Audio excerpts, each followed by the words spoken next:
Hi guys, tonight we begin a calm journey into the life of Friedrich Nietzsche, one of the most controversial and thought-provoking minds of all time.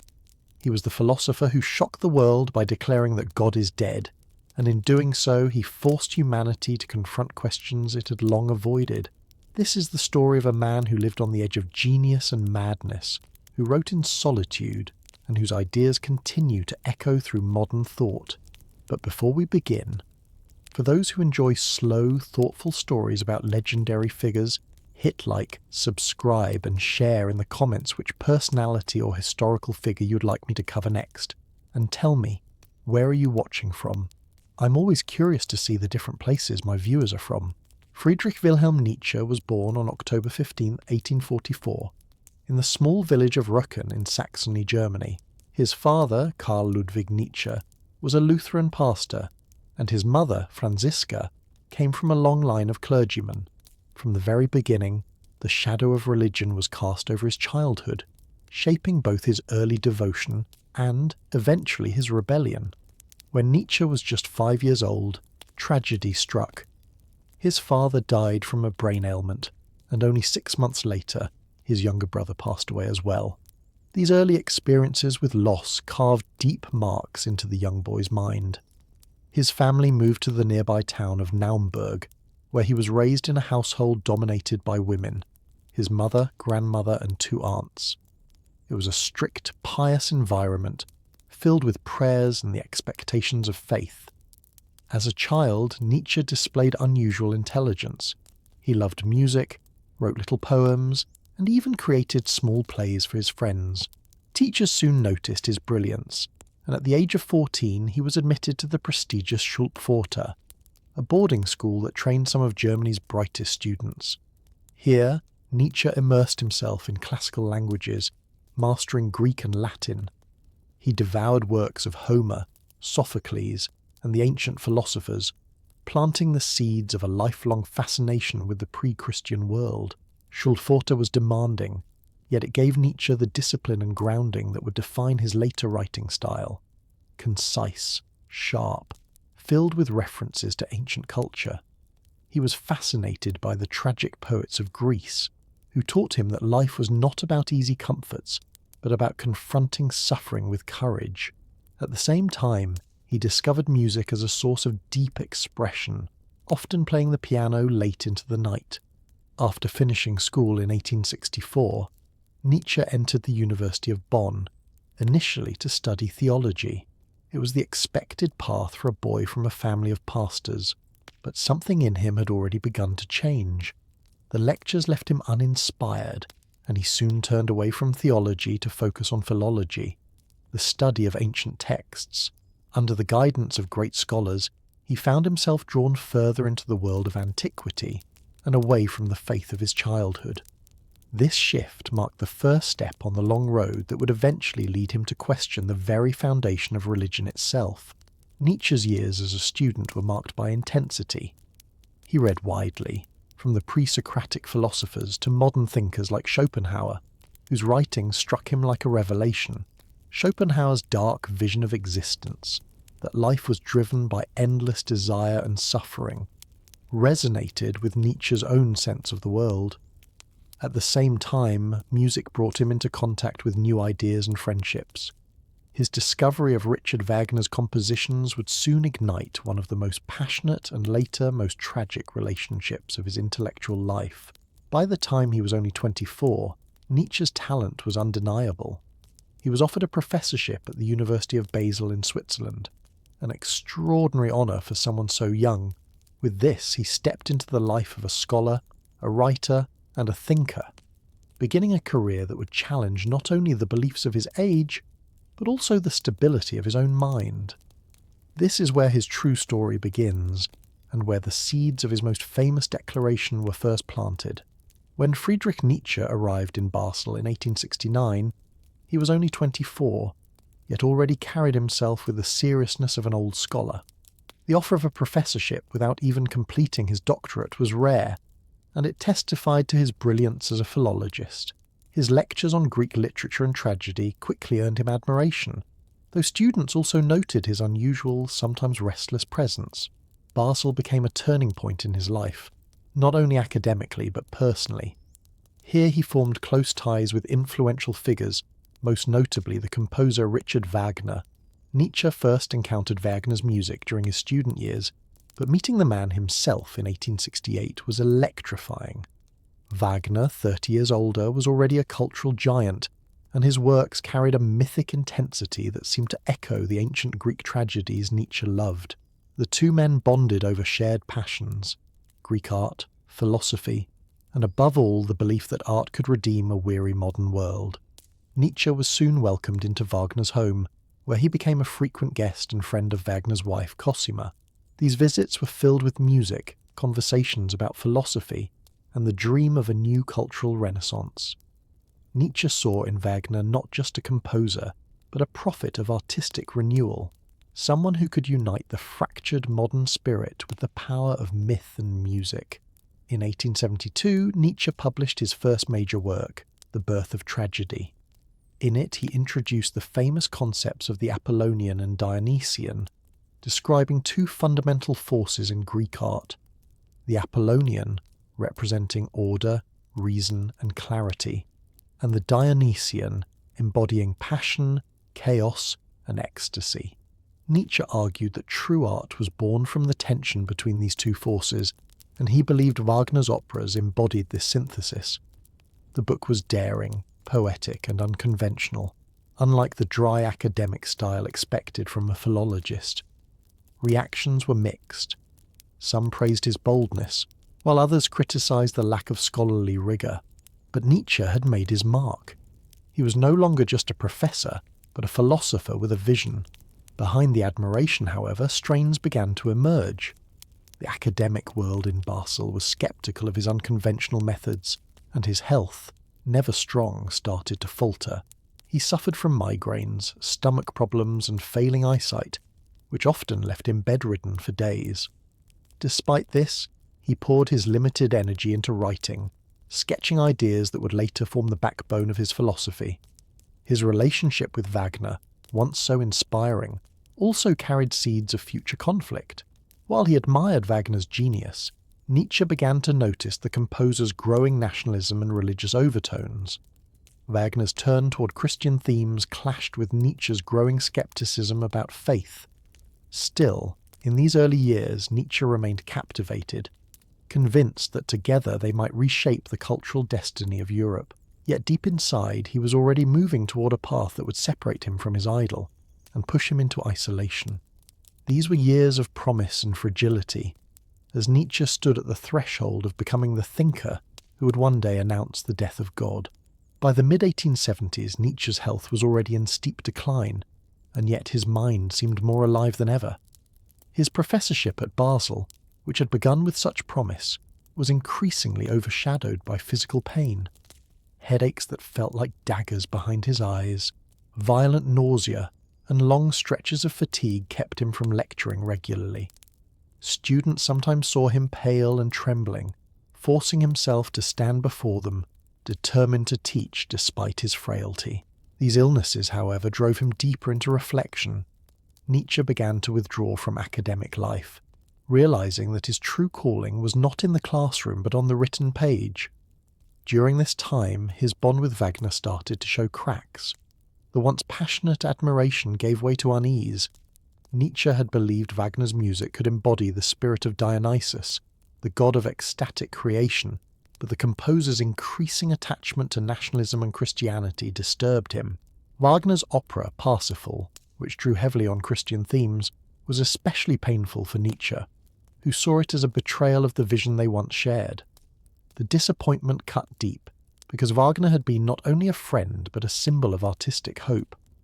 In 1876, Nietzsche attended the first Bayreuth Festival, Wagner's grand project to present his operas in a dedicated theatre. For Nietzsche, the experience was disillusioning. Instead of a cultural rebirth, he saw pomp, self-importance, and a cult-like devotion to Wagner that felt hollow. The dream of a new Greek-style tragedy for modern times had turned into what he felt was empty spectacle. After Bayreuth, Nietzsche began to distance himself both emotionally and intellectually from Wagner. This separation was not easy. It meant losing a guiding star, but it freed him to pursue his own philosophical path. His writings during this period, such as Human, All Too Human, 1878, marked a decisive shift. Gone were the grand poetic visions of the birth of tragedy. In their place appeared short, sharp aphorisms, each sentence cutting like a blade. In these fragments, Nietzsche questioned morality, religion, and even friendship, examining human nature without illusions. The tone was cooler, more sceptical, influenced by the rationalism of French Enlightenment thinkers. This book alienated many of his earlier supporters, but it also announced Nietzsche's arrival as an independent philosopher, no longer under Wagner's shadow.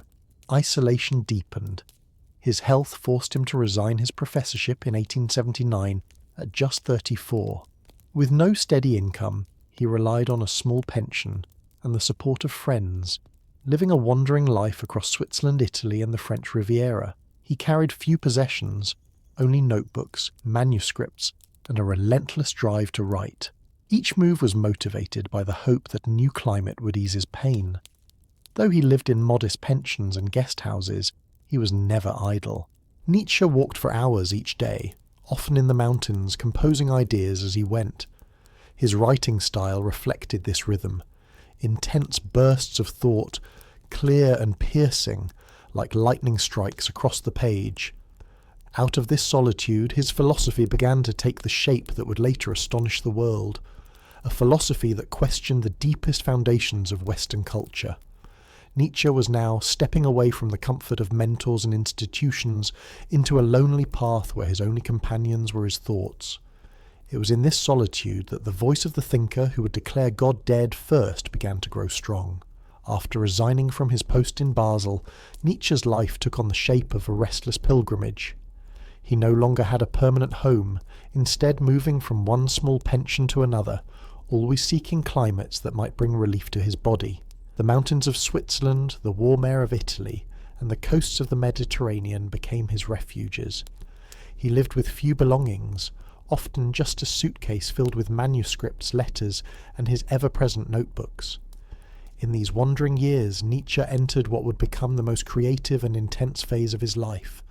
Freed from academic duties and Wagner's influence, he pursued his ideas with a clarity that solitude seemed to sharpen.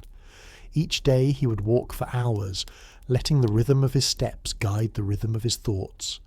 He often said that all great ideas are born while walking, and his writings from this period carry that same sense of motion. Phrases that leap forward, concepts that evolve like a path winding through mountains. One of the most important works from this time was The Dawn, 1881, a book of aphorisms that continued his exploration of morality.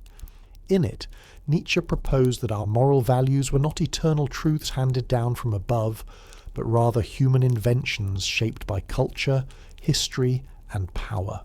This was a radical thought, one that stripped morality of its sacred aura and placed it firmly in the realm of human creation. Nietzsche's skepticism grew sharper. He began to see traditional morality, especially Christian morality, as life-denying, a system that glorified weakness and condemned strength. He was not simply rejecting religion, but digging deeper into its psychological roots, exposing the mechanisms by which societies controlled individuals through guilt and fear. Yet despite the radical nature of his ideas, Nietzsche's life remained one of quiet solitude. He had few close friends, and many of his earlier connections had cooled. His uncompromising style, both in thought and personality, often pushed people away. Letters from this period reveal a man both determined and lonely, convinced of the importance of his mission, but painfully aware of his isolation. In the summer of 1881, Nietzsche experienced a moment that would mark him deeply. While walking in the Swiss Alps near Lake Silvaplana, he felt a sudden surge of insight. He described it later as a lightning flash, a vision of a concept he would call eternal recurrence. The idea was both terrifying and exhilarating, that every moment of life with all its pain and joy would repeat endlessly, forever. This was not meant as a literal cosmological claim, but as a test of one's spirit. Could a person embrace life so completely that they would will its eternal repetition? For Nietzsche, this was the ultimate affirmation of existence. The concept of eternal recurrence would stay with him, shaping his writings and pointing toward the most famous works he was soon to create. Out of sickness and solitude, Nietzsche was forging a philosophy unlike anything the world had seen before. Bold, unsettling, and profoundly alive. In 1882, Nietzsche published The Gay Science, a work that would later be remembered for containing one of the most striking passages in all of philosophy. The book was full of aphorisms, lyrical fragments, and reflections on art, science, and human existence. Its tone was lighter than some of his earlier writings, yet within it appeared the explosive words, "God is dead." This phrase, so often misunderstood, was not meant as a simple declaration of atheism. Nietzsche was not celebrating or mocking religion. Rather, he was diagnosing a crisis in Western culture. He saw that the traditional foundations of belief, which had guided Europe for centuries, were eroding under the rise of science, secular thought, and cultural change. The death of God, for Nietzsche, meant the collapse of the absolute, an absence of ultimate meaning, a void where certainty once stood. The famous passage describes a madman entering a marketplace, declaring that humanity had killed God and asking how it would live without this anchor. The scene was not triumph, but tragedy, a recognition of a deep vacuum that modern society was unprepared to face. Nietzsche foresaw that this loss would lead to both danger and opportunity. Danger in the form of nihilism, the belief that life has no meaning at all, and opportunity in the chance to create new values, born from human strength and creativity rather than divine command. Around this time, Nietzsche's personal life also shifted dramatically. He formed an intense but troubled connection with Lou Salome, a brilliant young Russian intellectual. Along with their mutual friend, the philosopher Paul Rée, the three envisioned a kind of intellectual commune, a shared life devoted to free thought and exploration. Nietzsche was captivated by Lou, seeing in her a spirit of independence and brilliance that matched his own restless drive. Yet his hopes for a deeper relationship were not returned in the way he wished. The triangle between Nietzsche, Salome, and Rée soon broke apart under tension and misunderstanding, leaving Nietzsche once again alone. The disappointment cut him deeply, and his letters from this time reveal both longing and bitterness. Out of this turmoil, however, came further bursts of creativity. Nietzsche's writing grew sharper, more daring, and more confident. He was no longer a scholar writing for the academy, but a philosopher addressing the whole of humanity, asking questions about existence, power, and meaning. Though his books sold poorly, he sensed that he was planting seeds for a future that others might one day harvest. His solitude, both painful and liberating, became the ground in which his most original ideas could take root. After the collapse of his relationship with Lou Salome and Paul Rée, Nietzsche entered one of the loneliest stretches of his life. He moved from town to town, Genoa, Rapallo, Turin, Sils Maria, always searching for a balance between fragile health and the inspiration that came with solitude.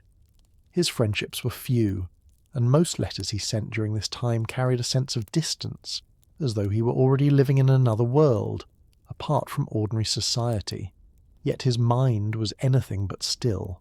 In 1883, Nietzsche began writing what would become his most famous and poetic work. Thus spoke Zarathustra. Unlike his earlier collections of aphorisms, this book was written in a sweeping prophetic style, almost like scripture. It told the story of Zarathustra, a wandering sage who descends from the mountains to teach humanity about a new way of living. The book was filled with parables, visions, and striking metaphors, and it represented Nietzsche's attempt to communicate philosophy not through argument alone, but through imagery and rhythm. At the heart of Zarathustra's teaching was the idea of the Übermensch, often translated as the overman or superman. This figure was not meant to be a literal superior being, but a symbol of humanity's potential to rise above conventional morality and create its own values. In a world where God was declared dead, Nietzsche asked, who would take responsibility for shaping meaning? The Übermensch was his answer, a person strong enough to affirm life, to embrace suffering, and to transform existence into a creative act. Yet Zarathustra was also one of Nietzsche's most misunderstood works. Its poetic style confused readers, and sales were poor. Nietzsche printed the first part at his own expense, giving copies to friends who often failed to grasp what he was attempting. Still, he persisted, writing additional parts over the next few years, convinced that he was creating something of lasting importance. Alongside the vision of the Übermensch, Zarathustra introduced Nietzsche's exploration of eternal recurrence in a dramatic way. Zarathustra asks his followers if they could bear to live every moment again and again for eternity. It was a challenge, a test of whether one could embrace life so completely that even its repetition would be welcome.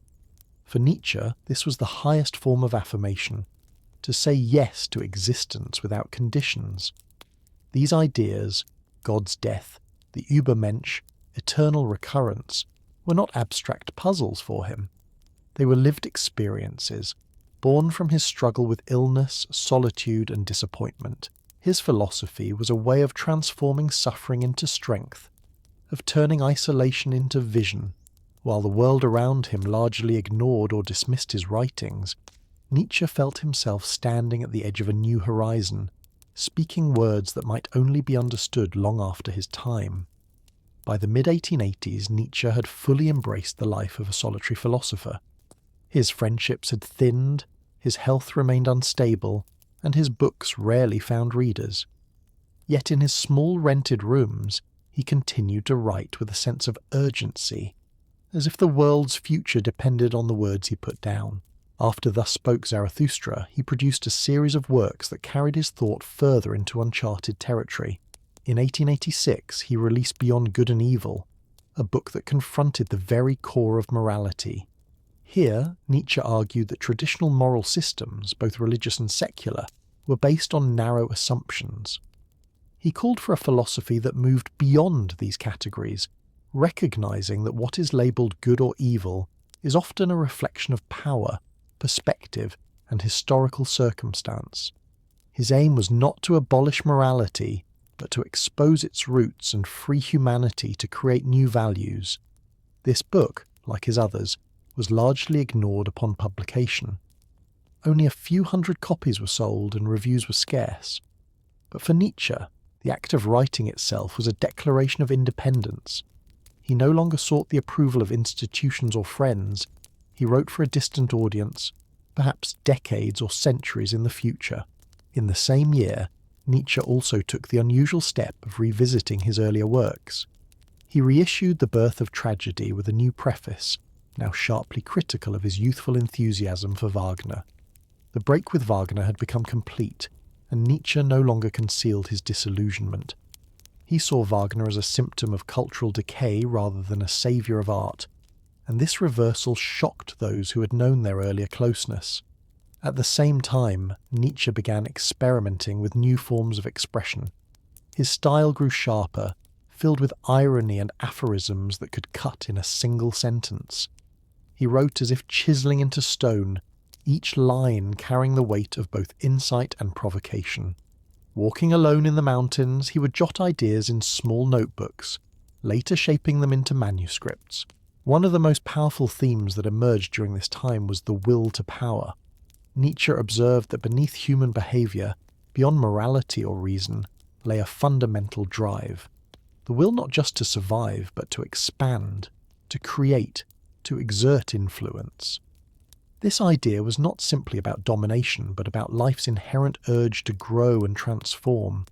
For Nietzsche, the will to power was the engine of both nature and spirit, the force that could give birth to new values in the vacuum left by the death of God.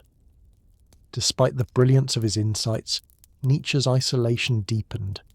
He exchanged letters with a few loyal friends and his sister Elizabeth, but more often he wrestled with silence. Publishers hesitated, readers were scarce, and his fragile health meant each day was unpredictable. Yet he pressed on, convinced that his task was to prepare humanity for a future where courage would be needed to face the abyss of meaning. In 1887, Nietzsche's health was in decline, yet his productivity reached astonishing heights. That year he published On the Genealogy of Morality, a work that remains one of his most influential. In this book, Nietzsche set out to trace the origins of moral concepts, peeling back layers of history to reveal how values had been shaped by power struggles and psychological needs. He argued that what people call good and evil were not timeless truths, but the outcome of a long, complex process of reinterpretation. At the core of this genealogy was the conflict between what he called master morality and slave morality. Master morality, he suggested, arose among strong, life-affirming cultures where qualities like strength, nobility, and vitality were celebrated. Slave morality, by contrast, grew from the resentment of the weak, who redefined their own suffering and powerlessness as virtues like humility and obedience. Nietzsche believed Christianity had elevated this slave morality, turning values upside down and teaching people to see weakness as good and strength as sinful. This reversal, he argued, had profound consequences. It allowed the powerless to control the powerful through guilt, but at the cost of denying life's natural energies. These ideas were bold, unsettling, and often misread. Critics accused Nietzsche of endorsing cruelty or domination, but his purpose was more complex. He wanted to show that morality is not absolute, that it has a history, and that humanity must take responsibility for creating its values instead of blindly inheriting them. The genealogy of morality was written in a fiery, passionate style, but beneath the intensity lay Nietzsche's personal struggle. His own life felt like proof of the tensions he described. He was weak in body but strong in spirit, isolated yet driven by a sense of destiny. The book reflected both his intellectual brilliance and his deep inner conflict. By this point, Nietzsche's works had become more confident, even defiant, as if he knew he had little time left. His letters show flashes of exhaustion, but also moments of almost prophetic intensity. He often spoke of writing for an audience that did not yet exist, for readers who would only come to him after his death. Despite the clarity of his vision, recognition still eluded him. Sales were poor, reviews dismissive, and his reputation in academic circles was nearly non-existent. To many of his contemporaries, he was a curious eccentric, a failed professor scribbling radical thoughts in obscurity. But Nietzsche himself seemed increasingly unconcerned with immediate success. He was more interested in the lasting force of his ideas than in the praise of his age. Walking through the streets of Turin or the paths of Sils Maria, he carried the quiet conviction that he was speaking to the future, planting words like seeds in rocky soil. Though unrecognized in his lifetime, Nietzsche's thought was already shaping itself into the legacy that would transform philosophy forever. By 1888, Nietzsche's final year of clarity, his creativity burned with an almost desperate brilliance. Despite constant illness, he produced a remarkable series of works in rapid succession, as though he sensed his time was running short. That year alone, he wrote The Case of Wagner, Twilight of the Idols, The Antichrist, Ecce Homo, and Nietzsche contra Wagner. Each book carried its own tone, yet together they formed a last great chorus, a culmination of his lifelong battle against illusions and compromises. In the case of Wagner, Nietzsche returned once more to the figure who had dominated his early years. He accused Wagner of decadence, of appealing to weakness rather than strength, of dressing up Christian morality in musical spectacle. The attack was not only on the composer, but on the culture that celebrated him. For Nietzsche, Wagner had become a symbol of decline, a mirror of Europe's inability to affirm life honestly. Shortly after, he wrote Twilight of the Idols, a sharp, concise text that he described as a great declaration of war. Here, Nietzsche dismantled the idols of Western thought, its philosophers, its morality, its ideals of truth. The book's aphorisms struck like hammers, each designed to expose how traditional values masked fear and resentment. He argued that philosophy had too often denied life, seeking safety in abstractions, while true wisdom meant saying yes even to suffering. Then came The Antichrist, one of his fiercest works, where he launched a relentless critique of Christianity. Nietzsche saw in Christian teaching not salvation, but the glorification of weakness, a system that turned against life's natural instincts. He contrasted it with what he called a yes-saying spirit, one that embraced strength, creativity, and the earth itself. To him, the Christian God represented a rejection of the world, and by declaring God dead, Nietzsche sought to clear the ground for a new affirmation of existence. Perhaps the most personal of his works was Ex Homo, subtitled How One Becomes What One Is. Here Nietzsche reflected on his life and writings with a mixture of pride, irony, and prophecy. He spoke of his books as gifts to the future, calling himself both a destiny and a challenge to humanity. His words carried the strange tone of someone who knew he would not be understood in his own age. In Nietzsche contra Wagner, written at the very end of that year, he made peace with his long, turbulent relationship with the composer, not by forgiving him, but by setting the record straight, leaving behind a testament to their clash. Reading these late works, one senses both fire and fragility. Nietzsche's body was failing, his eyesight dim, his migraines worse, yet his pen moved with extraordinary force. It was as if all the storms of his life, loss, solitude, disappointment, had gathered into a final blaze of creativity.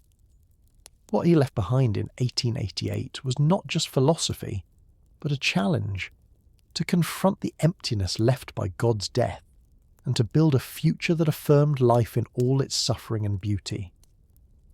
The final months of 1888 were both Nietzsche's most productive and his most precarious. As he poured out manuscripts with astonishing speed, his health and mind were moving toward collapse. Friends who received letters from him during this period noticed a growing intensity, sometimes brilliance, sometimes alarming confusion. It was as if the boundary between inspiration and breakdown had thinned to a fragile thread. In Turin, where he spent much of late 1888, Nietzsche lived in a modest apartment, walking daily through the city streets, scribbling notes in cafes and composing works at a feverish pace. His landlady remembered him as quiet and polite, though often unwell, spending long hours alone with his writing. Yet behind this surface calm, something inside was shifting. In early January 1889, the collapse came.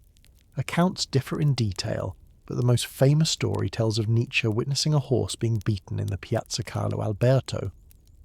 Overcome with emotion, he threw his arms around the animal's neck, weeping, before falling into a state from which he never recovered. Whether this exact moment marked the break, or whether it was symbolic of a deeper unravelling, what followed was unmistakable. Nietzsche's mind had collapsed. He was 34 days short of his 45th birthday. After the breakdown, Nietzsche sent a series of strange letters known as the Madness Letters, signed with names like Dionysus and the Crucified. These writings mixed moments of brilliance with incoherent fragments, filled with exalted self-descriptions and wild proclamations. Friends and family, alarmed, quickly intervened. He was taken first to a clinic in Basel, and later moved under the care of his mother in Naumburg. The sharp, prophetic voice that had written Ex Homo and the Antichrist fell silent, leaving only the echo of words written in his final lucid year. For the remaining 11 years of his life, Nietzsche lived in twilight. He never returned to philosophical work, spending his days in a haze of silence, music, and occasional outbursts. His mother cared for him until her death in 1897, after which his sister Elizabeth took responsibility. It was she who began shaping his legacy, preserving his manuscripts, editing his notes, and sometimes altering them to fit her own views. Nietzsche himself, once so fiercely independent, could no longer speak for his ideas. The tragedy of his collapse has often coloured interpretations of his philosophy. Some see in it the inevitable cost of his intensity, as if the fire that fueled his insights finally consumed him. Others caution against reading his madness back into his work, reminding us that the brilliance of his writings came from years of discipline and clarity. Whatever the cause, Nietzsche's active voice ended in 1889, leaving behind not answers but challenges. His readers would now face the task of interpreting a philosophy unfinished, yet brimming with provocations for the future. After Nietzsche's collapse in 1889, the role of his sister Elizabeth became decisive in shaping how the world would come to know him. Elizabeth, who had been devoted to her brother but often clashed with his ideas during his lucid years, now assumed control over his manuscripts, notebooks, and letters. With Nietzsche unable to defend or clarify his work, she became both caretaker and editor, blending genuine preservation with her own interpretations. Elizabeth established the Nietzsche archive in Weimar, turning it into both a shrine and a publishing centre. Visitors recalled the atmosphere as almost religious, with Elizabeth presenting herself as the guardian of her brother's genius. She tirelessly promoted his philosophy, arranging for new editions of his works, corresponding with intellectuals, and carefully crafting his public image. Yet her role was deeply controversial. Scholars later discovered that Elizabeth selectively edited Nietzsche's notes, sometimes cutting passages or reshaping fragments to align with her personal beliefs. Her political leanings, especially her sympathy with German nationalism and later with the rising tide of anti-Semitism, stood in stark contrast to many of Nietzsche's own views. As a result, parts of his legacy were distorted, giving ammunition to interpretations he likely would have rejected. Despite these distortions, Elizabeth's efforts also ensured that Nietzsche was not forgotten. Without her energy, many of his works might have remained obscure, circulating only among a handful of readers. Through the archive, his books spread more widely in the early 20th century, gradually reaching audiences in Germany and beyond.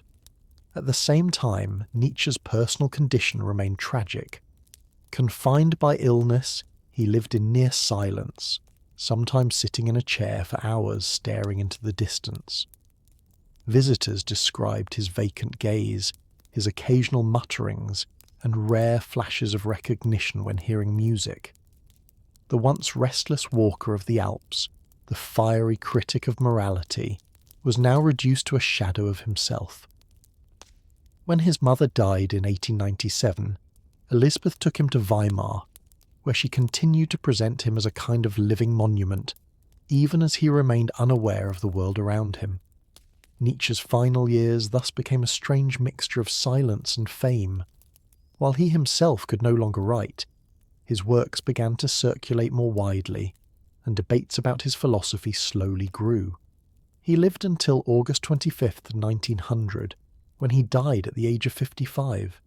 His passing marked the end of his personal story, but the beginning of his influence. For Nietzsche, death came quietly, but his words, preserved, reshaped, and sometimes misused, were only starting their long journey into the heart of modern thought. With Nietzsche's death in 1900, his philosophy began to move beyond the quiet rooms where he had written in solitude and into the wider world of the 20th century. At first, his reputation grew slowly, circulating among small circles of intellectuals who sensed that his ideas carried both danger and promise. Writers, artists, and early psychologists found in his words a daring freedom that challenged old boundaries. One of the first to be deeply influenced was the Austrian psychoanalyst Sigmund Freud. Freud, who was developing his own theories of the unconscious, saw in Nietzsche a kindred spirit, someone who had already recognized the hidden drives and instincts that shape human behavior. Though Freud rarely cited him directly, the parallels were striking. Both sought to uncover what lay beneath the surface of civilized morality. In literature, Nietzsche's influence spread rapidly.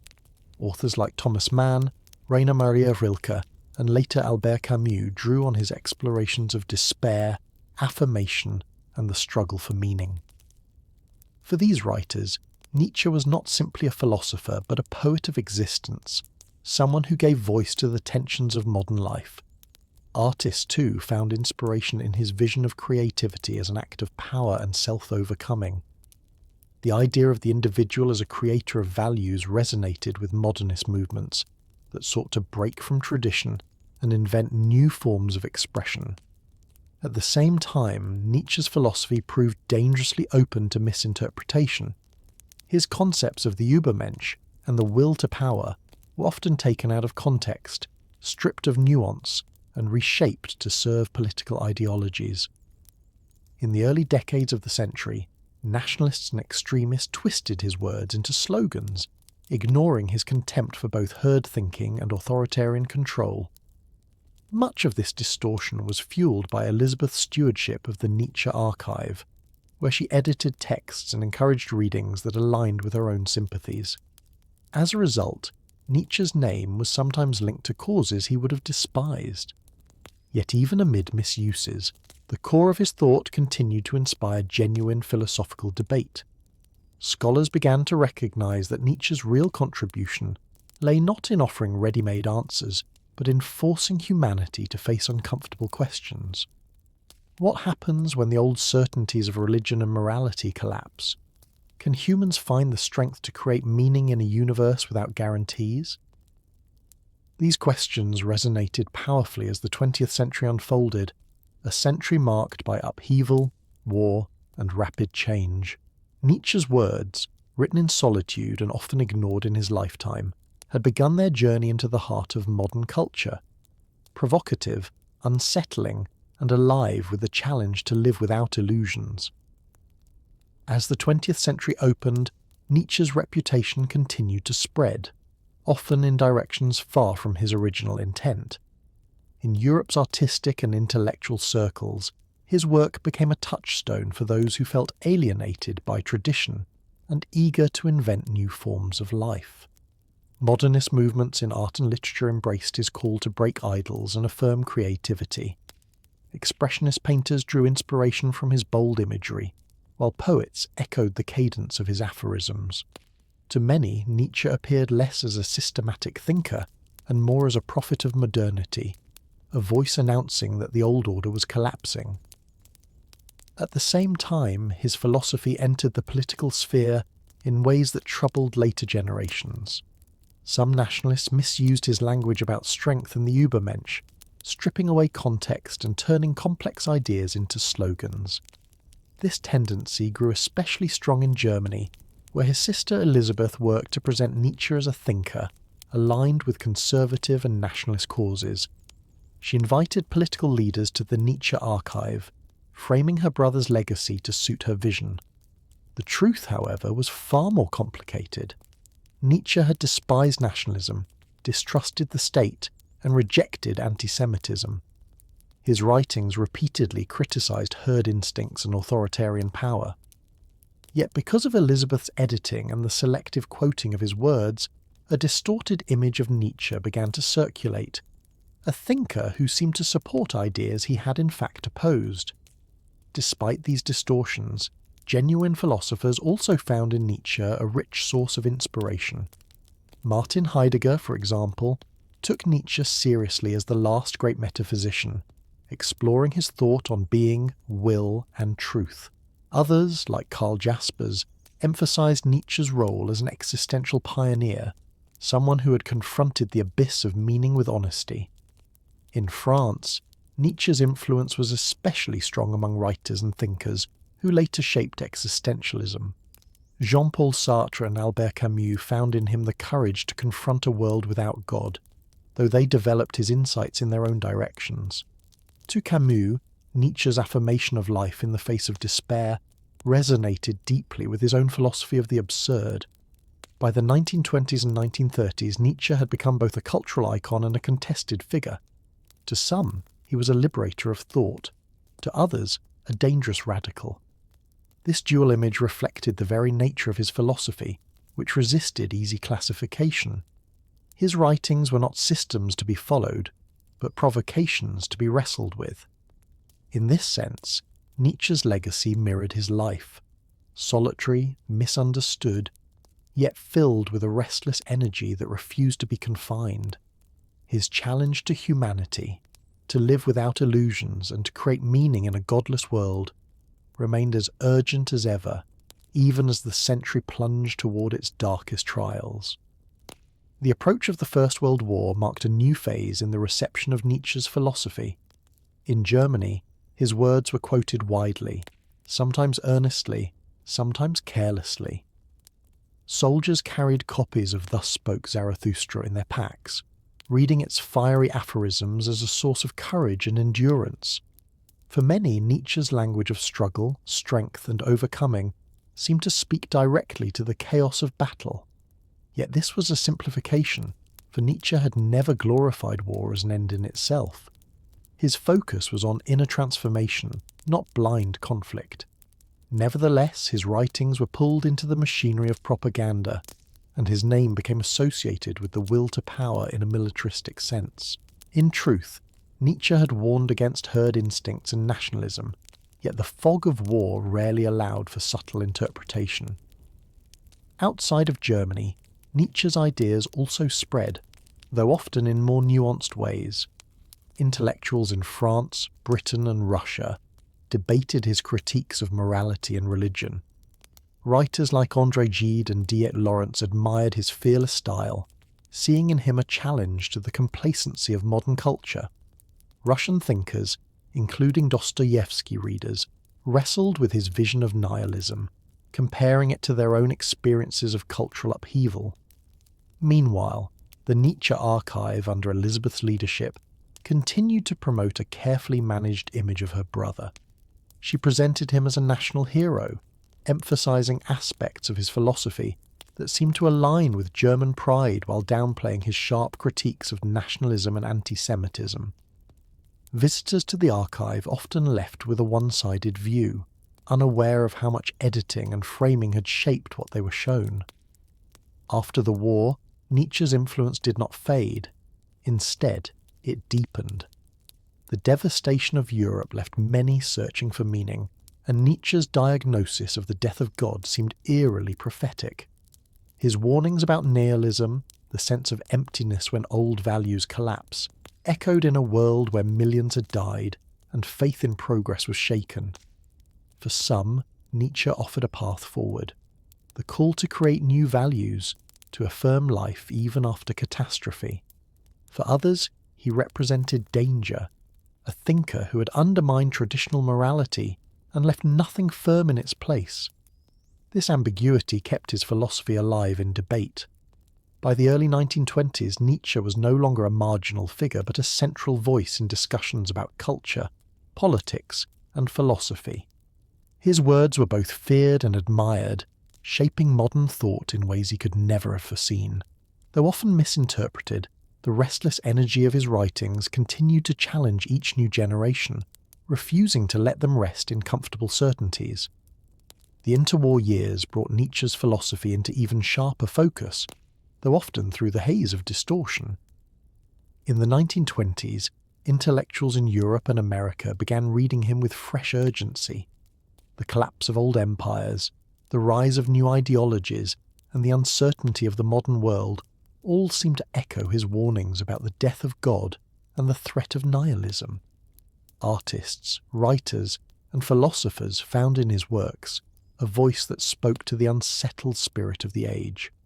In France, André Gide praised Nietzsche's courage to confront despair directly, while André Malraux drew upon his vision of human creativity as a means of survival.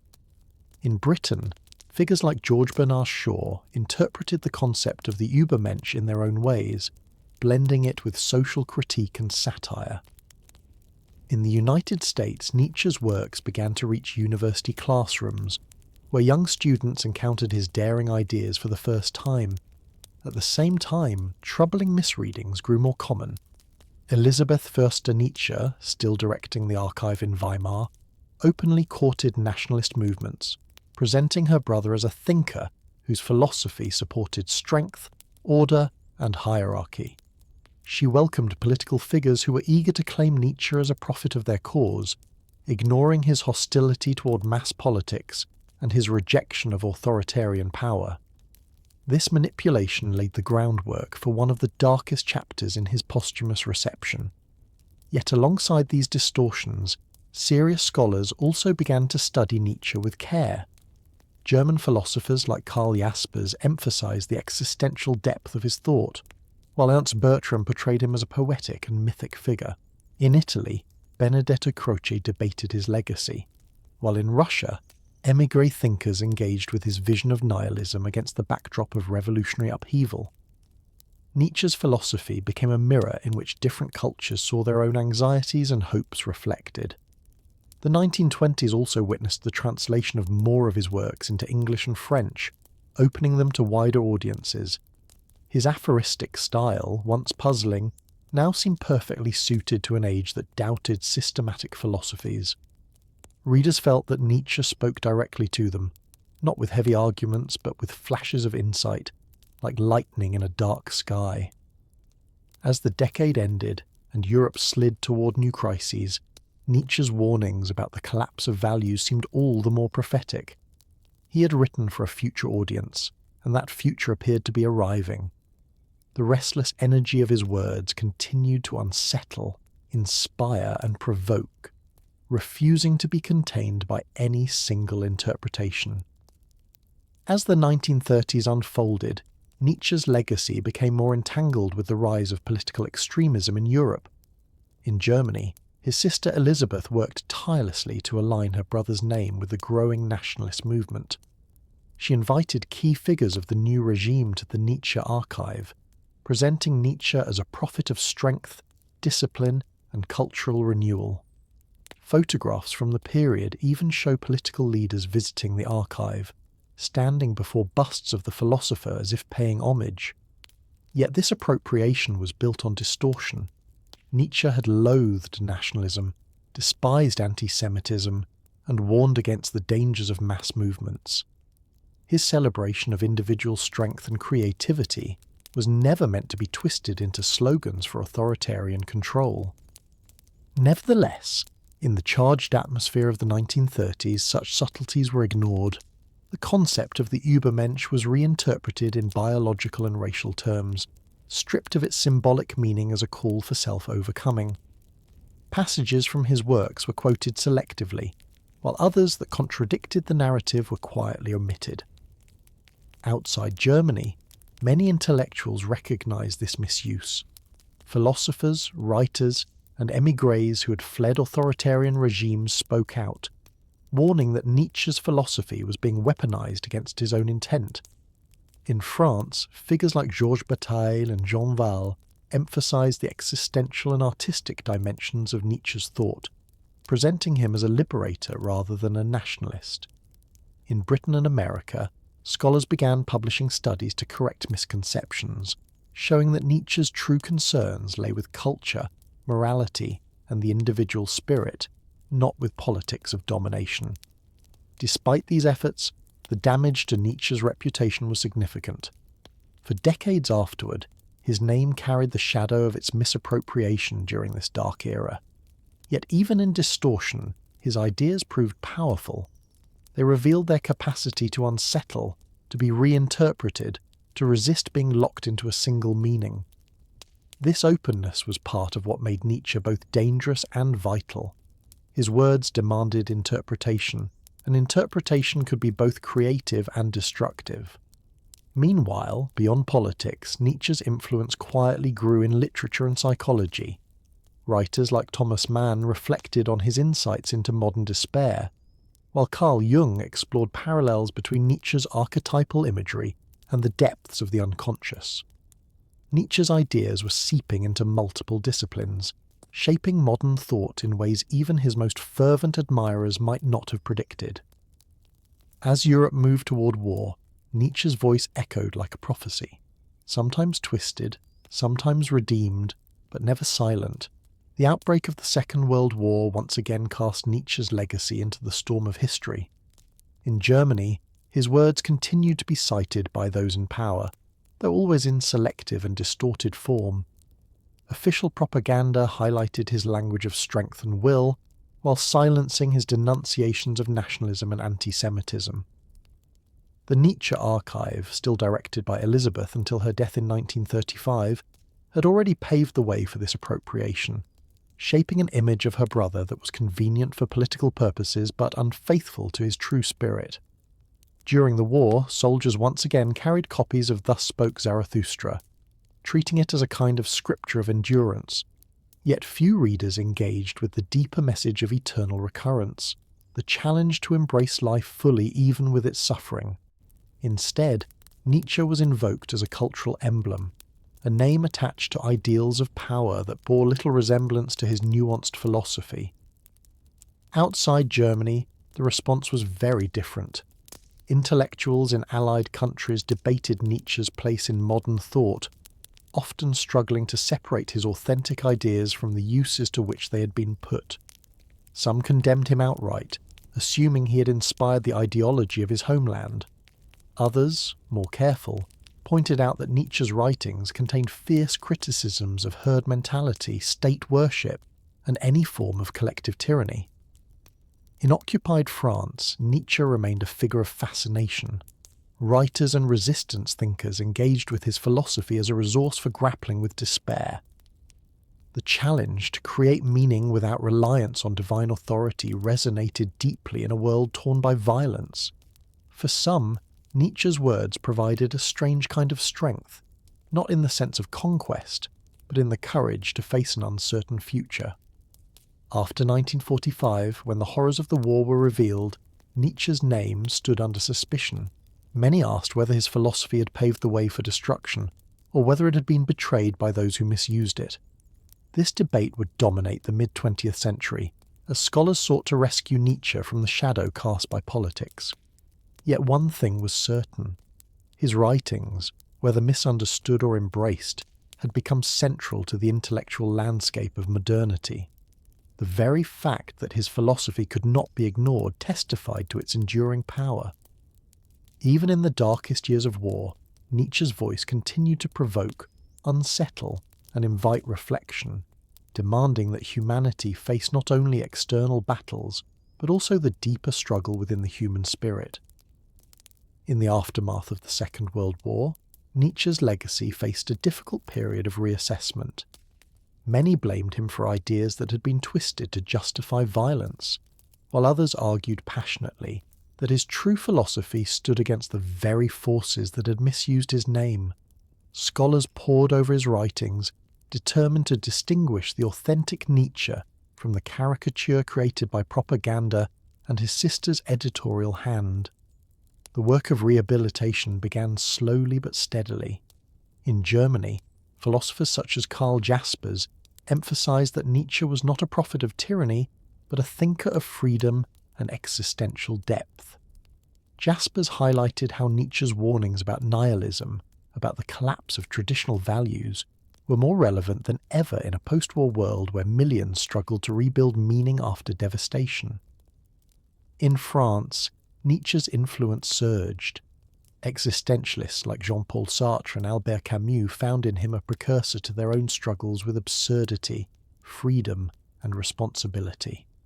Camus, in particular, admired Nietzsche's ability to affirm life despite suffering, an attitude that resonated strongly in a Europe haunted by destruction. Sartre, though critical at times, acknowledged Nietzsche's central role in opening the path toward existentialist thought. At the same time, a younger generation of French thinkers, including Michel Foucault and Gilles Deleuze, began to interpret Nietzsche in new and radical ways. They saw in him a philosopher who dismantled fixed categories, who revealed how truth and morality were bound up with power. For them, Nietzsche was not just a critic of religion, but a revolutionary thinker who unmasked the hidden structures of society. In literature and art, Nietzsche also found renewed life. Writers like Hermann Hesse drew upon his themes of self-overcoming and solitude, while modernist and postmodernist movements embraced his suspicion of absolute truths.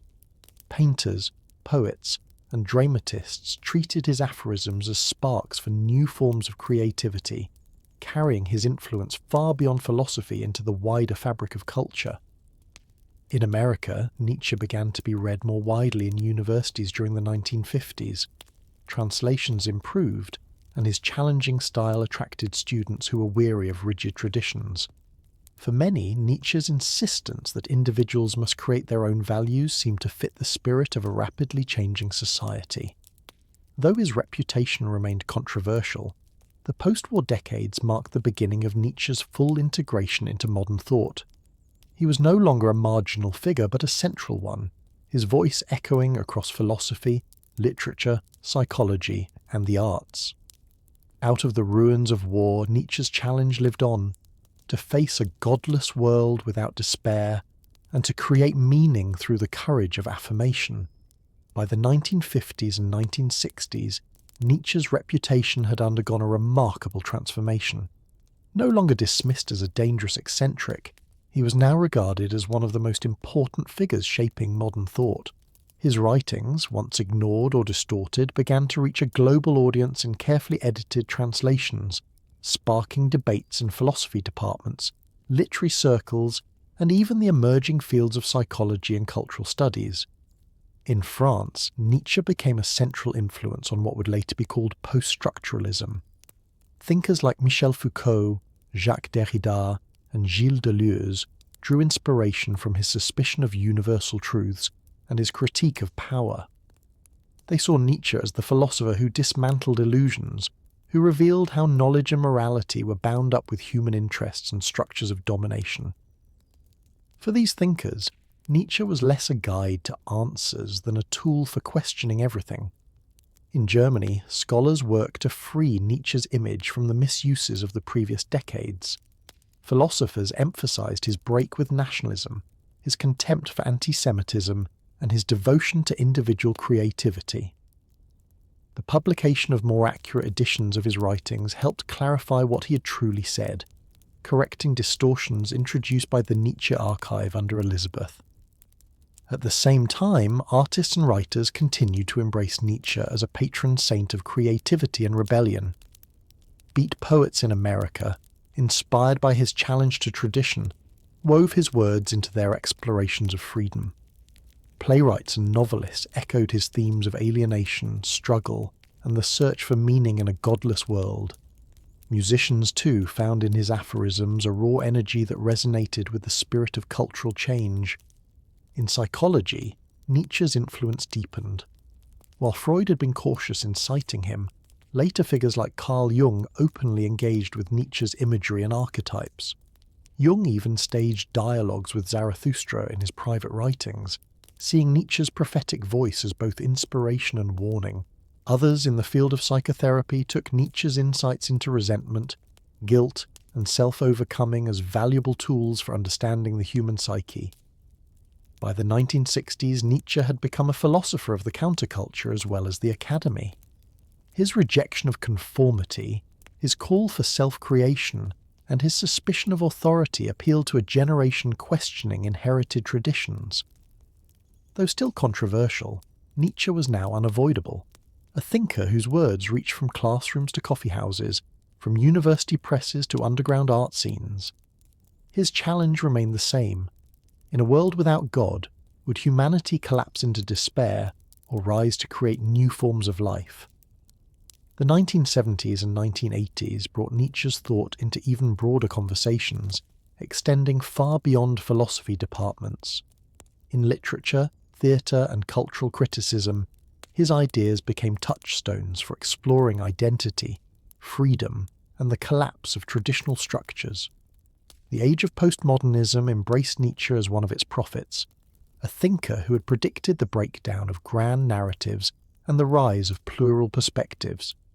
In France, Foucault credited Nietzsche with inspiring his genealogical method, tracing how institutions shaped concepts like madness, sexuality, and punishment. Derrida, with his philosophy of deconstruction, often returned to Nietzsche's playful suspicion of truth, seeing in him an ally against rigid metaphysical claims. Deleuze developed Nietzsche's concept of the will to power into a philosophy of difference and creativity, highlighting the productive forces of life rather than static essences. In Germany, Nietzsche's rehabilitation continued through scholarly rigour. Critical editions of his works, free from the alterations of the archive, gave readers access to his authentic voice. Thinkers like Jürgen Habermas debated Nietzsche's place in modernity, sometimes criticising his rejection of rational consensus, yet acknowledging his lasting influence. Nietzsche had become a philosopher who could not be ignored, even by those who disagreed with him. In America, Nietzsche's reception took on its own character. Universities taught him alongside existentialists like Kierkegaard and Sartre, framing him as part of the great confrontation with nihilism. At the same time, his words spread through popular culture. Rock musicians quoted his aphorisms, underground filmmakers wove his ideas into scripts, and artists painted canvases inspired by Zarathustra. Nietzsche's call for self-overcoming resonated with movements that sought personal liberation and cultural experimentation. The concept of the Übermensch was reinterpreted not as political domination, but as a metaphor for creativity, resilience, and authenticity. Yet Nietzsche also attracted critics. Feminist thinkers, for example, challenged his dismissive remarks about women, questioning how his philosophy could be reconciled with struggles for equality. Others worried that his rejection of universal morality left too much space for relativism. These debates kept Nietzsche alive in classrooms and journals, showing that his ideas continued to provoke rather than settle. By the close of the 20th century's final decades, Nietzsche's position was secure. He was no longer a marginal figure misused by extremists, but a central voice in global intellectual life. His writings had proven resilient, surviving distortion, controversy, and neglect. The question he posed, how to live without illusions in a world where God is dead, remained a challenge that each new generation would have to face in its own way. As the 20th century drew to a close, Nietzsche's voice continued to echo across disciplines, from philosophy to cultural studies, from psychology to the arts. His works were no longer read only by academics, but by a wide and varied audience seeking guidance in a world that seemed increasingly fragmented. The collapse of certainty that Nietzsche had announced, the death of God, felt more relevant than ever in an era shaped by globalization, shifting identities, and rapid technological change. In literature, postmodern authors like Jorge Luis Borges and Umberto Eco engaged with Nietzschean themes of infinite interpretation and the instability of truth. Borges, with his labyrinths of meaning and playful paradoxes, seemed to channel Nietzsche's suspicion of fixed answers. Eco, in novels like The Name of the Rose, explored how meaning is shaped by interpretation, a theme that resonated deeply with Nietzsche's own vision of knowledge as perspectival.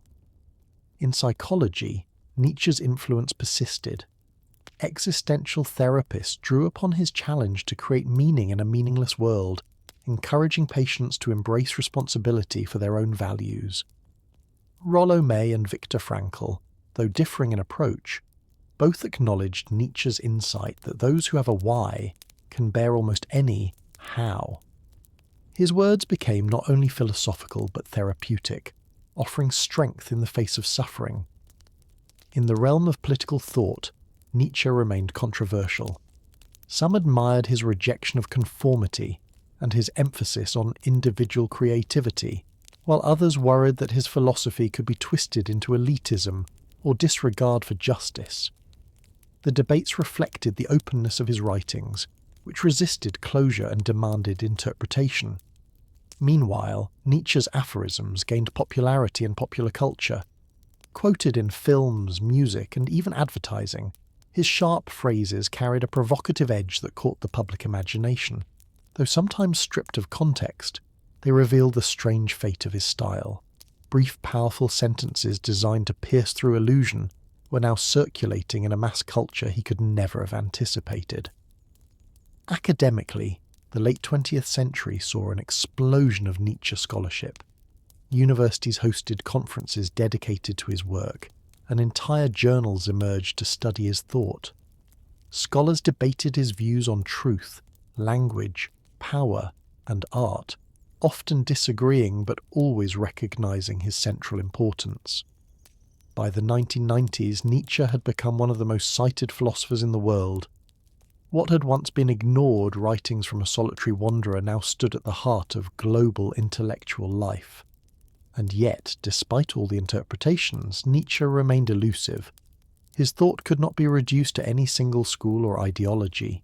Instead, it lived on as a provocation, a call to confront the fragility of meaning and the possibility of creating life anew. Entering the 21st century, Nietzsche's relevance only deepened.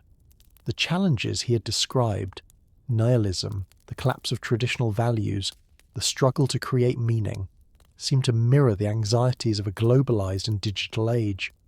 In universities, Nietzsche was no longer read only in philosophy courses, but also in sociology, political science, psychology, and cultural studies. His thought had become a bridge across disciplines, offering tools for questioning the assumptions behind modern life.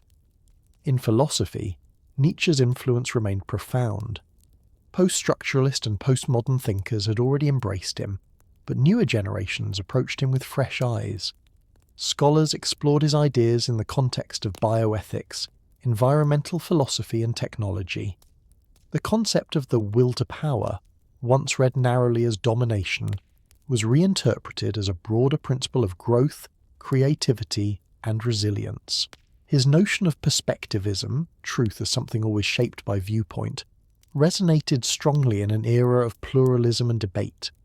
In literature, Nietzsche's voice continued to appear in unexpected places. Contemporary novelists used his themes of eternal recurrence and self-overcoming as metaphors for the challenges of modern identity. Science fiction, in particular, found in Nietzsche a companion for imagining futures where humanity must redefine itself without divine guidance. Films and television shows quoted his aphorisms, sometimes in depth, sometimes as striking fragments, confirming his status as both a cultural philosopher and a source of popular intrigue. Psychologists and therapists also returned to Nietzsche, especially in approaches that emphasize resilience and self-creation. His reflections on suffering as a potential source of strength, and his idea that one must embrace life fully even in its pain, offered resources for modern therapeutic practices. The quote, "What does not kill me makes me stronger," though often used casually, carried genuine weight in contexts of trauma and recovery. Politically, Nietzsche's legacy remained contested. While most rejected the distortions of the 20th century, debates continued about how his critique of morality related to issues of justice, equality, and democracy. Some saw in him a thinker of liberation, urging individuals to resist conformity and create freely. Others worried that his emphasis on strength could be misread as dismissive of solidarity. This tension ensured that Nietzsche's works were never comfortable reading, but always provocative. By the early 2000s, his presence online brought new audiences. Quotes, discussions, and entire forums dedicated to his philosophy appeared across digital platforms. Young readers discovered him not only in classrooms but through memes, blogs, and video essays. Nietzsche's style, fragmentary, sharp, poetic, seemed perfectly suited to the fast-paced, interconnected world of the internet. More than a century after his death, Nietzsche remained alive in conversation, his challenge as urgent as ever, to face a world without absolutes, and to turn that absence into a canvas for creation. Nietzsche's philosophy in the early 21st century began to find resonance in fields he could never have imagined. One of these was technology. As artificial intelligence, biotechnology, and digital networks transformed human life, thinkers returned to Nietzsche's question of what it means to create values in a world without transcendent anchors. His idea of the Übermensch, once distorted into crude political slogans, was reinterpreted as a metaphor for humanity's potential to redefine itself in an age where the boundaries between human and machine seemed increasingly blurred. Transhumanist thinkers, for instance, often cited Nietzsche when imagining futures in which humans might transcend biological limits. While some treated this literally, others saw in Nietzsche not a call for technological mastery, but a challenge to embrace transformation without fear. His writings reminded readers that becoming more than human was less about power over nature and more about courage, creativity, and self-overcoming. In environmental philosophy, Nietzsche also found unexpected relevance. His suspicion of moral absolutes encouraged debates about how to create ecological values in a time of climate crisis. Rather than relying on fixed commandments, scholars argued, humanity could take inspiration from Nietzsche's vision of affirming life and shaping values actively, grounded in responsibility for the earth itself. Cultural critics noted how Nietzsche's diagnosis of nihilism spoke to the fragmented nature of modern media. In a digital world where information circulated endlessly and truth seemed slippery, his perspectivism offered both a warning and a guide. Nietzsche had insisted that there is no single, absolute truth, only interpretations shaped by perspective. In the age of the internet, this insight became both a source of anxiety and a tool for critical thinking. In popular culture, Nietzsche's presence remained strong. His words appeared in films, television shows, video games, and graphic novels. Characters invoked him as a symbol of rebellion, a prophet of crisis, or a poet of meaning. Sometimes these references were shallow, but at other times they sparked deeper curiosity, leading new generations to open his books and wrestle with his ideas directly. Academically, Nietzsche's studies flourished. Conferences worldwide brought together scholars from diverse fields: philosophy, literature, psychology, political science, even neuroscience, each finding in Nietzsche insights that crossed boundaries. Journals dedicated to his thought multiplied, and translations expanded into more languages, ensuring his voice reached readers across the globe. More than a century after his collapse in Turin, Nietzsche had become a global figure, his works woven into the very fabric of modern debate. Yet his challenge remained the same: not to accept his words as doctrine, but to use them as provocations, to think, to question, to create. Nietzsche never offered comfort, only the invitation to live courageously in a world without guarantees. As Nietzsche's works continued to circulate in the 21st century, one of the most striking aspects of his influence was how global it had become. Once a marginal figure known mostly in Europe, Nietzsche was now read and debated in Asia, Africa, Latin America, and beyond. His ideas about nihilism, self-overcoming, and perspectivism found echoes in cultures far removed from his own, adapted to local struggles and hopes. In Japan, for example, Nietzsche had been read since the early 20th century, but in recent decades his works became popular again, inspiring writers, filmmakers, and even manga artists. His blend of philosophy and poetry resonated with traditions that valued paradox and ambiguity. In India, scholars connected his thought with ancient traditions of Hinduism and Buddhism, noting both parallels and sharp differences. While Nietzsche admired certain aspects of Eastern thought, he rejected the idea of escape from life. Instead, he sought affirmation of existence in all its pain. In Latin America, writers and philosophers embraced Nietzsche as a critic of colonial legacies and cultural conformity. His call to create new values was taken up as a challenge for societies seeking identity beyond imposed traditions. In Africa, too, scholars began to explore Nietzsche in relation to questions of decolonization, freedom, and the creation of cultural meaning in a rapidly changing world. This global spread showed that Nietzsche's ideas were not confined to European debates, but spoke to universal human struggles. His suspicion of absolutes and his insistence on creativity resonated wherever people faced the collapse of inherited certainties.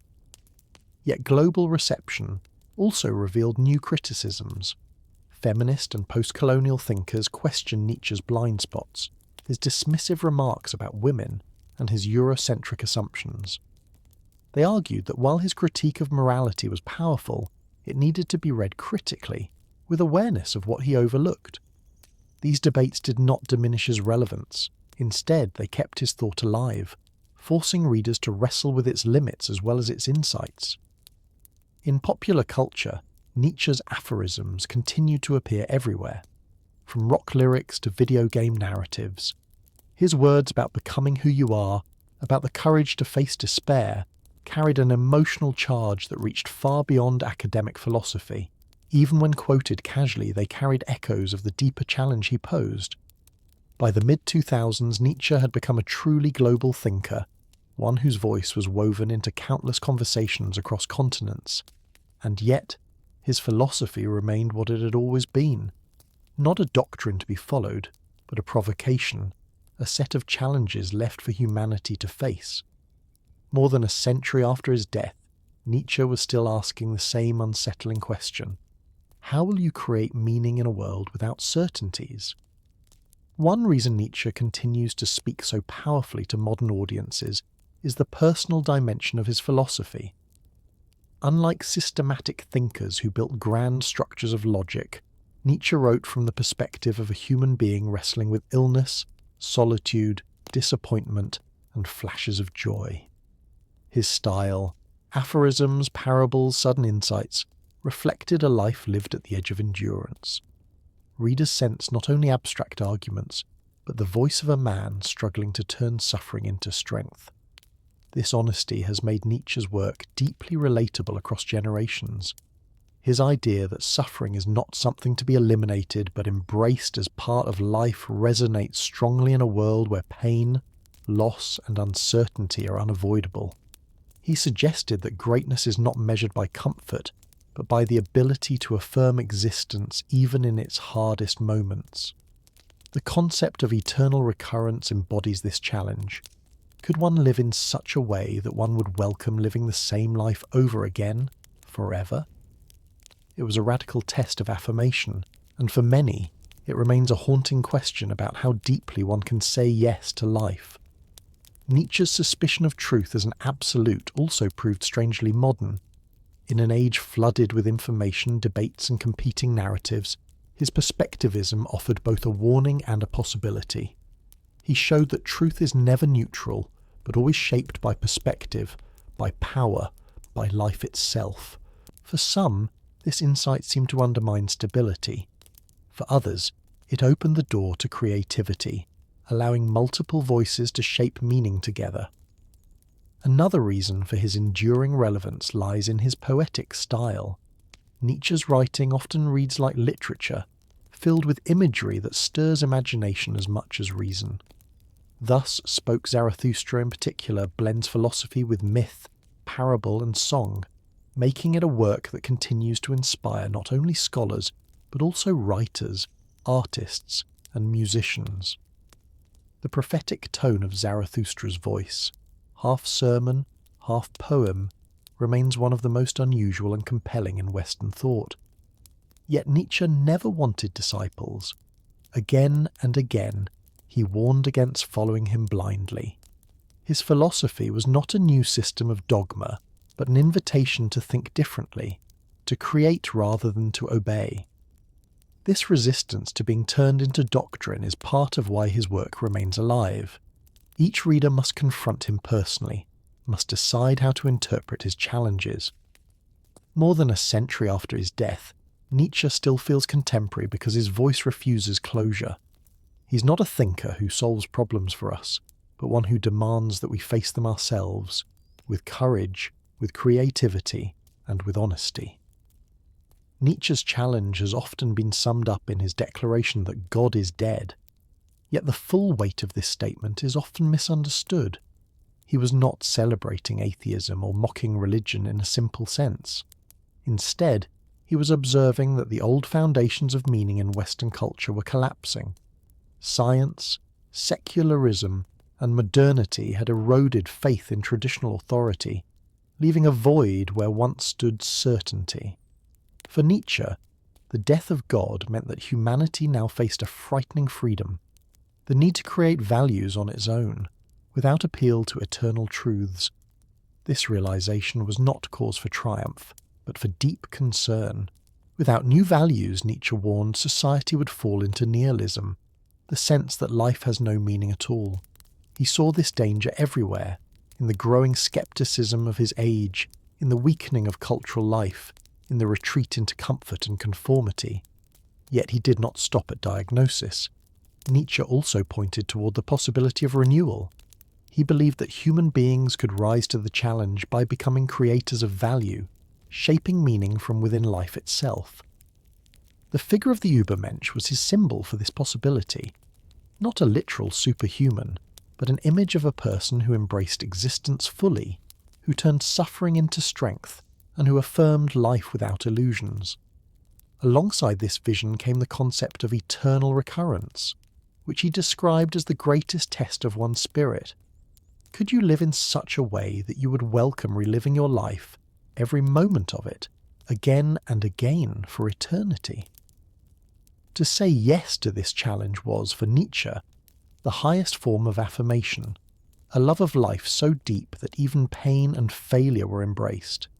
These ideas remain unsettling because they demand personal confrontation. Nietzsche offered no easy solutions, no ready-made doctrines. Instead, he forced readers to look at their lives and ask, what do I affirm? What do I create? What do I value when no eternal authority guarantees my choices? It is this demand for responsibility that makes Nietzsche timeless. His declaration that God is dead was not an end, but a beginning, a doorway into a new era of human possibility. More than a century later, the challenge remains unanswered, still pressing on every reader who dares to take his words seriously. One of Nietzsche's most lasting contributions lies in his exploration of power. The phrase, will to power, has often been misunderstood as a call for domination, but Nietzsche's meaning was far more subtle. He observed that beneath human actions, and indeed beneath life itself, lies a fundamental drive not just to survive but to expand, to express, to create. This force was not limited to politics or control over others. It was present in art, in thought, in love, in every act of growth.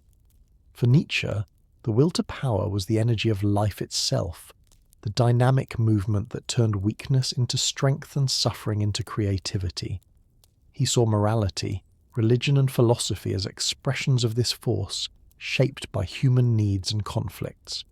Even truth itself, he suggested, was not absolute, but an interpretation born of the will to power. This perspective unsettled many readers, for it seemed to strip away the stability of eternal truths. Yet Nietzsche's insight was not meant to lead to despair. Instead, it opened the door to seeing life as a field of possibilities, where values are not fixed but continually created. The will to power became, in this sense, a principle of transformation, urging humanity to move beyond stagnation and embrace change. Artists and thinkers across the 20th and 21st centuries found inspiration in this idea. Modernist writers used it to explore the restless energies of culture. Psychologists interpreted it as a metaphor for human motivation, a drive that could explain both ambition and creativity. Even scientists occasionally invoked Nietzsche when describing evolutionary processes as struggles of adaptation and growth. The danger, of course, was in misinterpretation. When reduced to a slogan of conquest, the will to power could be twisted into justification for violence or authoritarianism. Nietzsche himself warned against such simplifications, insisting that his philosophy was not for the herd, but for those willing to think deeply. He believed that true strength was not brute force, but the courage to face reality without illusions, to transform oneself rather than dominate others. In this sense, the will to power was deeply connected to his call for self-overcoming.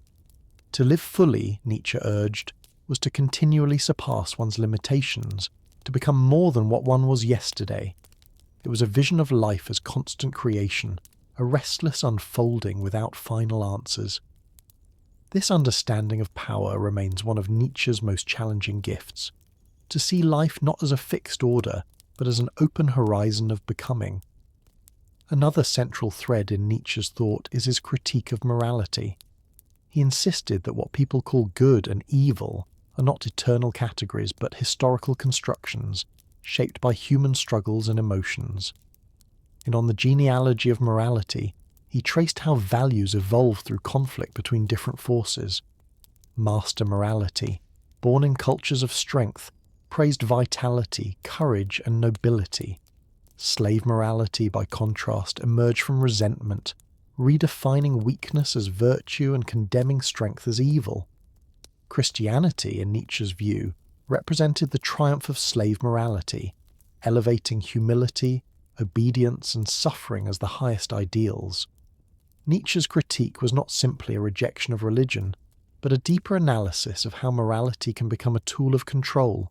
He argued that systems of guilt and duty often suffocate life, turning natural instincts into sins and teaching people to mistrust their own vitality. His warning was stark.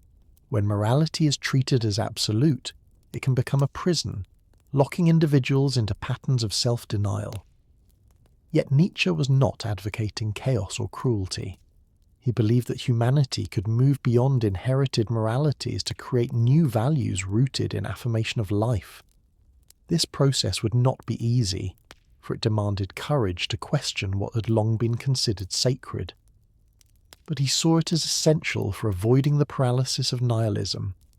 By exposing the human origins of morality, Nietzsche placed responsibility back on individuals. No longer could people rely on divine command or tradition to tell them what is right. Instead, they had to ask, what values affirm life? What ideals encourage growth, creativity, and strength? This shift was liberating but also terrifying, for it demanded independence where once there was certainty. Modern readers continue to wrestle with this challenge. Nietzsche's critique resonates in discussions about ethics, culture, and politics, where old structures often clash with new possibilities. His insistence that morality is not fixed but created speaks powerfully to societies navigating change. At the same time, his work provokes discomfort, as it asks whether cherished values are truly life-affirming or merely habits inherited from the past. In questioning morality, Nietzsche was not tearing down for its own sake. He was seeking to clear space for renewal, for the birth of values that could sustain humanity in a world without divine guarantees.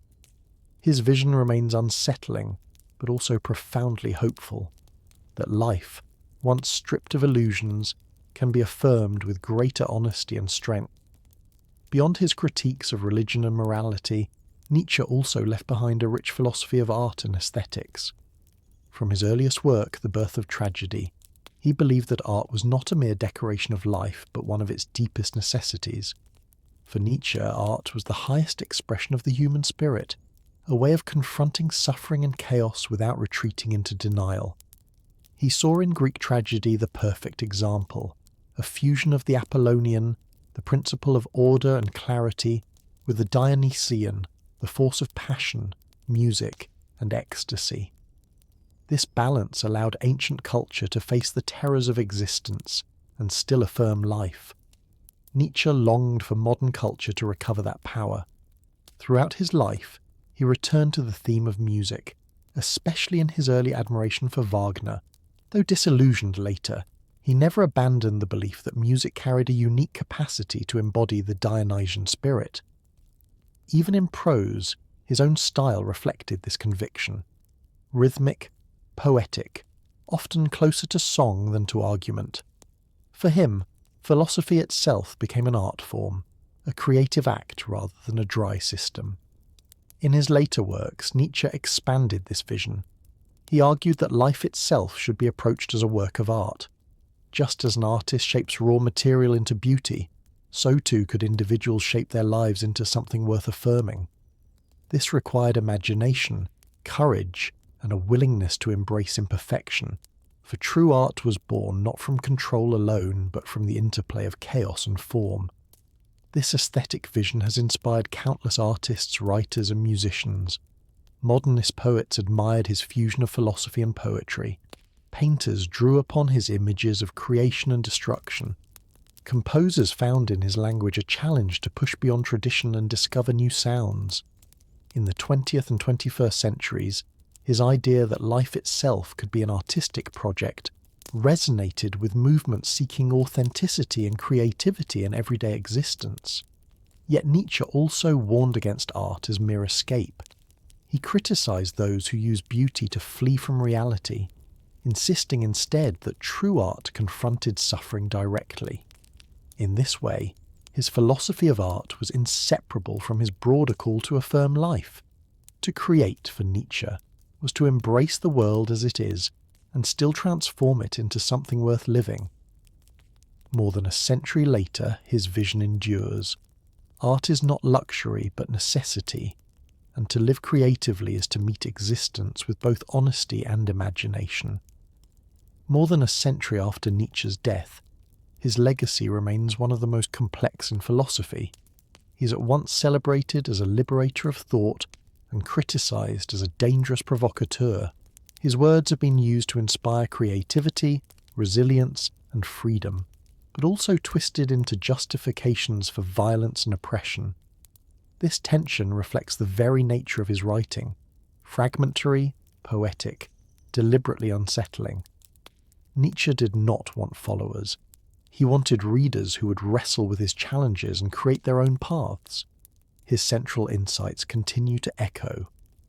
The declaration that God is dead confronts humanity with the reality that old foundations of meaning may no longer hold. The danger of nihilism still looms in a world where certainties collapse, whether through cultural change, scientific discovery, or social upheaval.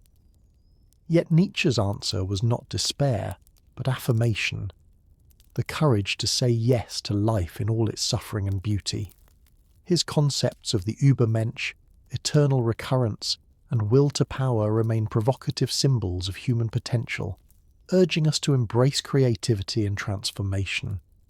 In many ways, Nietzsche anticipated the dilemmas of the modern and postmodern world: the loss of absolutes, the struggle for identity, the need to live authentically in an age of fragmentation. That his words continue to resonate across continents and disciplines testifies to their power. He speaks to philosophers, psychologists, artists, writers, and ordinary readers alike, each finding in his work not answers but challenges. Nietzsche's style also ensures his continued vitality. His aphorisms cut through time, demanding attention, refusing to fade.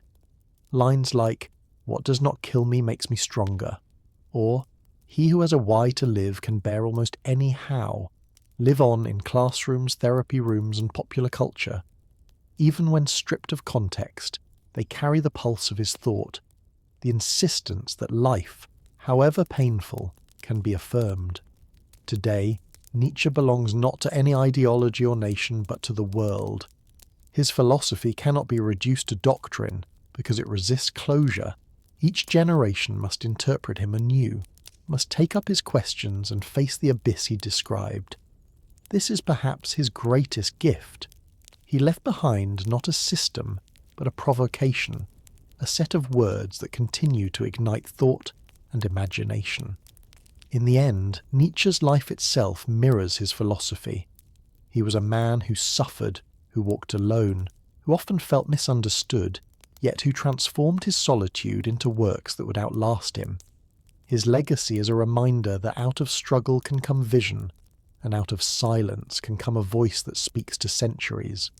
To read Nietzsche is to be challenged, unsettled, and, if one dares, inspired to live with greater honesty and courage.